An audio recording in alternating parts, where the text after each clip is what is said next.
সদৌ অসম সংখ্যালঘু ছাত্ৰ ইউনিয়ন সমুখৰ AAMSUৰ কেন্দ্ৰীয় কৰ্ণাধাৰ কমিটিৰ সিদ্ধান্ত মৰ্মে আজি সমগ্ৰ অসম জুৰি AAMSUৰ প্ৰত্যেকটো আঞ্চলিক কমিটি আৰু জিলা সমিতি প্ৰধানমন্ত্ৰী কাৰ্যালয় একোখনকৈ দাবী পত্ৰ প্ৰেৰণ কৰিছে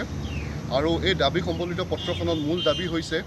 অসমৰ বান আৰু গৰাখহনীয়াক ৰাষ্ট্ৰীয় সমস্যা হিচাপে গৃহীত কৰি কাৰণে স্বীকৃতি দি তাত অসমৰ বান সমস্যাৰ এটা স্থায়ী সমাধান আনিবলৈ তেওঁলোকে যিখিনি দৰকাৰী কৰণীয় আছে কেন্দ্ৰীয় চৰকাৰে আৰু ৰাজ্য চৰকাৰে সেইখিনি যেনে মিলি কৰে তাৰ প্ৰতি আমাৰ এটা দাবী আছে আৰু লগতে বান আক্ৰান্ত যিসকল লোক আছে গৰাখহনীয়া আক্ৰান্ত যিসকল লোক আছে তেওঁলোকক পুনৰ সংস্থাপন কৰে কাৰণ গৰাখহনীয়া আৰু বান আক্ৰান্ত লোকসকলে এটা অঘৰী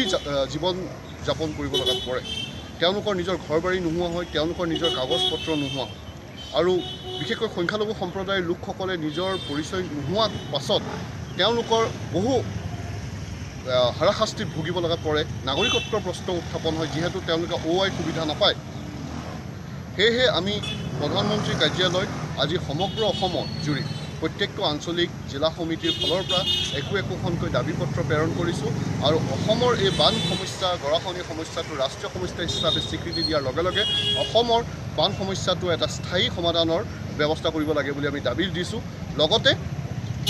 অসমত বান আৰু গৰাখহনীয়া আক্ৰান্ত লোকসকলক পুনৰ সংস্থাপন দিয়া উচিত ব্যৱস্থা লগে লগে অলপ সময় নষ্ট নকৰি ল'ব লাগে বুলিও আমি এটা দাবী ইতিমধ্যে দাবী পত্ৰ আমি প্ৰেৰণ কৰিছোঁ আশা কৰিছোঁ এই দাবী পত্ৰই প্ৰধানমন্ত্ৰী কাৰ্যালয়ত যাই পোৱাৰ পাছত প্ৰধানমন্ত্ৰীয়ে এই বিষয়লৈ কাৰণে চিন্তা কৰি অসমবাসীক হিতাৰ্থে অসমৰ ৰাইজৰ বাবে অসমীয়াৰ বাবে তেওঁ উচিত পদক্ষেপ ল'ব